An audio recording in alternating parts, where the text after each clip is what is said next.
bác đam mê để Bắc Trung Nam nhé. Thì hôm nay giới thiệu cho anh em một bộ combo cấu hình giá rẻ nhất hiện tại bây giờ. Đấy, cho anh em. Và đây là cấu hình combo giá rẻ như thế nào thì anh em cứ alo vào cho shop và hai số điện thoại góc mình video các bạn nhé. Đây là loa lén 10W này, loa lén Việt Nam các bạn nhé. Đấy, và đang vào mùa chim đi mạnh nhất của năm nay. Đang vào mùa chim rồi, và chim đi mạnh cũng là thời điểm kiểm lâm và cũng đang các liên ngành như công an xã. Thì các bác biết rằng hiện tại là cái này đam mê của chúng ta cũng là liên quan đến là chim trời cá biển nên cũng cấm, nên vì vậy là nhiều anh em bị thu đồ anh em nhé. Đấy, thì hôm nay giới thiệu cho anh em combo cấu hình rẻ, bỏ số tiền hợp túi tiền cho anh em đam mê mọi tổ quốc các bác nhé. Chiếc loa 10W bé nhỏ như này thôi cho chúng ta nhỏ gọn. Đấy, nhỏ gọn. Đấy, cơ bản nhất thì cái loa nhỏ gọn này cho anh em chúng ta giá lại đã rẻ rồi. Chất lượng âm thanh thì sao anh em vừa cảm nhận và cảm nghĩ. Đấy, một tiếng đây là tiếng vạc gửi cho một bác khác Thanh Hóa các bác nhé. Ở trong Thanh Hóa đang làm rất chi là căng. Đấy, nên vì vậy là bác cũng đòi hỏi một cấu hình vừa nhỏ gọn lại vừa đánh chim hiệu quả, lại giá lại rẻ hợp túi tiền cho anh em. Và đây là cấu hình ngon bổ rẻ. Và qua đây video em cũng giới thiệu cho anh em luôn, gồm một cam ly và hai loa 10W Việt Nam rất chỉ nhỏ gọn kìa anh em nhé, rất chỉ nhỏ gọn thôi. Công suất khỏi phải bàn rồi, chúng ta đánh được tầm 5 cây số là quá ok rồi. Loa 10W.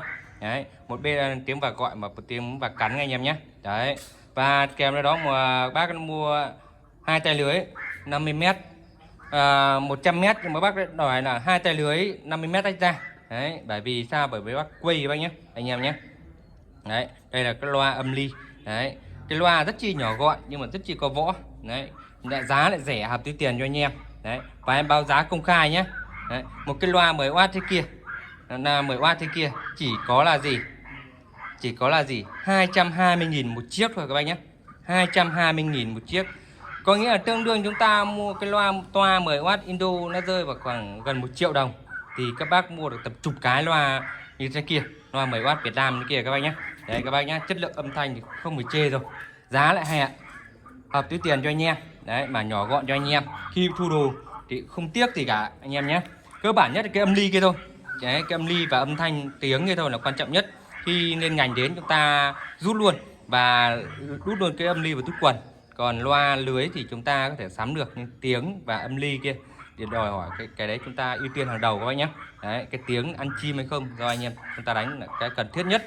Còn cái loa giá rẻ hợp túi tiền như kia thì anh em kệ, không ảnh hưởng gì. Còn lưới thu thì anh em có thể sắm bộ lưới mới. Kia là lưới 12 phân các bác nhé.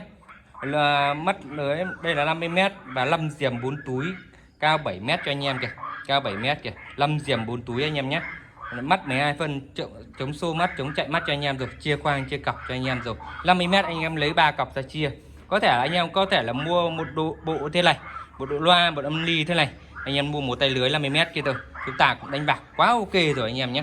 Chúng ta là nếu chúng ta ở đấy có luồng mà bạc đi, nhất là ngoài Bắc hiện tại là giao mùa, mưa cũng là đác rồi nên chim đi cũng rất chi là mạnh.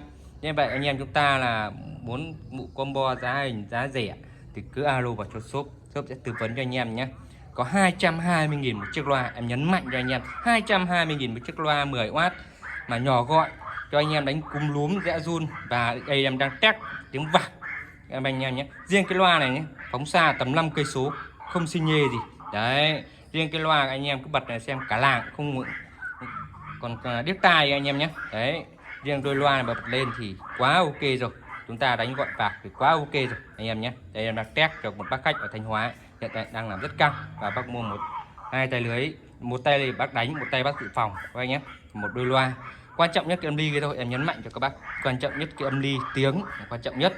Đấy, còn các bác có nhu cầu về đánh chích ré hay rẽ run hay là cúm lúm gà đồng như thế nào, cứ alo vào cho shop bằng hai số điện thoại các màn hình video nhé. Bên shop sẽ tư vấn cho anh em bộ cấu hình combo giá rẻ, ăn chim và tiếng các bác nhé. Thì bên em sẽ hỗ trợ cho anh em làm sao là rẻ mà vẫn đánh được cái hiệu quả các anh em nhé. Và đặc biệt là chúng ta vẫn có đồ để anh em chơi. Đấy, thì bên em đa dạng cho anh em. Đấy, anh em cứ cần tiếng gì cứ alo vào cho shop bằng hai số ở các màn hình video các bác nhé. Bên shop gửi hàng toàn quốc, các bác nhận hàng kiểm tra hàng với thanh toán shipper các bác nhé. Đấy, và sau đây sẽ cho các bác cảm nhận cái đôi loa đánh bạc như thế này. Đánh bạc là đòi hỏi về tiếng xa nhất, vọng nhất, thì xem cái yếu tố của cái đôi loa 10W này có làm nên cái chỗ trống hay không các bác nhé. Quá ok luôn, giá lại rẻ cho anh em. Đấy, cái đang test cho các bác, tiếng rất chi là xa, vang vọng rất chi là mạnh các bác nhé. Đấy, và bát chép đầy đủ trong âm ly thế này để mà các bác xem vang vọng của nó nhé. Đấy.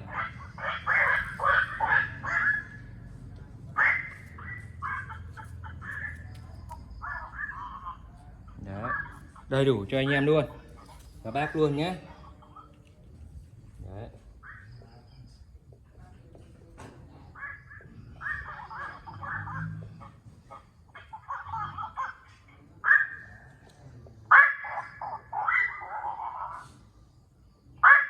Đấy các bác nhé. Đấy. Đấy, tiếng cắn rất là nên cơ bản nhất con đánh bạc bây giờ anh em phải có tiếng cắn. Đấy, tiếng cắn lên rất là căng các bác nhé. Đấy, tiếng gọi. Đây, tiếng cắn này. Đấy. Không khác gì lo toa anh em nhé. Đấy, anh em nghe rõ. Đấy, tiếng cắn rất là mạnh và căng. Đấy, cơ bản nhất tiếng cắn. Đấy. Các bác nghe đấy, tiếng cắn lên rất tranh trách các bác nhé. Vâng, video ngắn trên YouTube đây. Anh em có nhu cầu về combo cấu hình giá rẻ đánh bạc cái này, cứ alo vào cho shop bằng hai số điện thoại các bình video các bác nhé.